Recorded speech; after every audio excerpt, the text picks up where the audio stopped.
So in this Discord tutorial video, I am going to be showing you guys how to update your password here on Discord. So once Discord's opened up, I want you to go to the bottom right and press on the U icon. Once you're on the U page, go to the top right and press on settings. Once you're in settings, simply just go down to where it says account and press on accounts.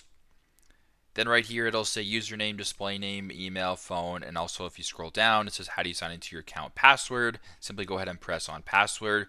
Now to update your password, what you have to do is type in your current password and then your new password, then press the blue button here, and then it'll change your password. So very simple, very straightforward. This is how to update your password on the Discord application. Thanks again for watching, and I hope this video helps.